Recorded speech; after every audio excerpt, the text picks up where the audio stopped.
Good evening everyone, especially to our instructor, Ma'am Babylin E. Calcetas. I'm Elizabeth Jane Sinlao and I am going to discuss gender studies, feminism, and queer theory.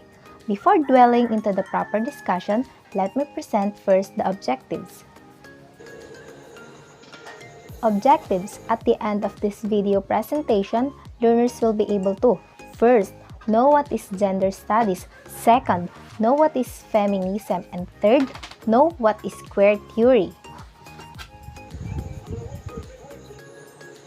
Let's have our introduction.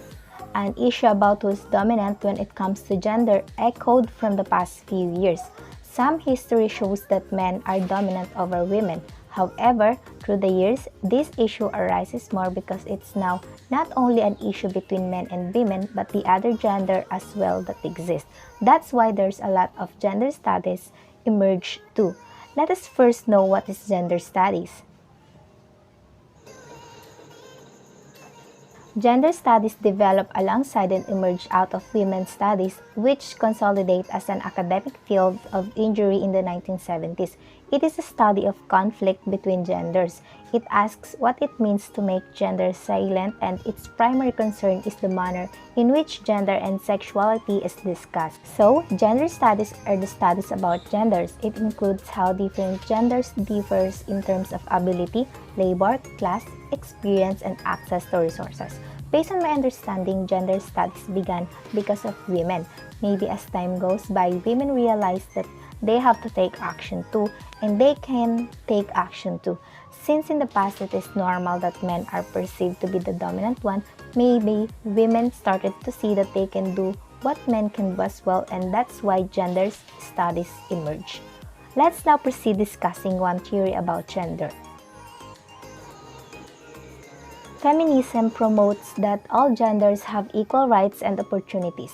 It's all about respecting diverse women's experiences, identities, knowledge, and strength, and striving to empower all women to realize their full rights.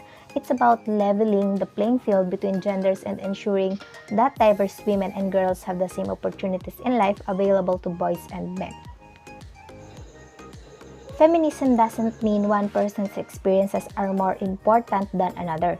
It isn't about creating a sliding scale of who is worse off. It's about learning and understanding the ways that inequality affects women and men, and remembering that we're all in this together. True equality leaves no one behind. Now let's move on to queer theory. Queer theory, it's hard to clearly define its origin since it came from multiple critical and cultural contexts, but some say its origin are in LGBT studies. It perceives sexuality and gender as social constructs that shape the way sexual orientation and gender identity are displayed in public.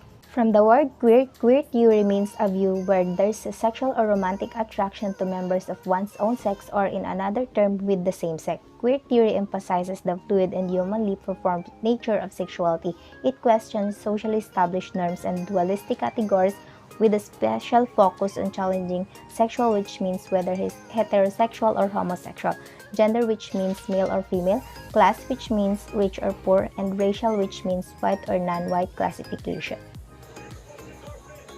Queer theory does not assume a uniform access to reality, but rather acknowledges that subjective knowledge or knowledges about sexuality, gender, and other social aspects are constructed rather than pre-existent, fluid rather than stable, and not always in line with social norms. It challenges assumptions about world politics unrelated to sexuality and gender. Because of queer theory, there are some challenges for the world to address exist, like for example in the debate in United States over whether transgender individuals should be free to use the toilet of their personal choice.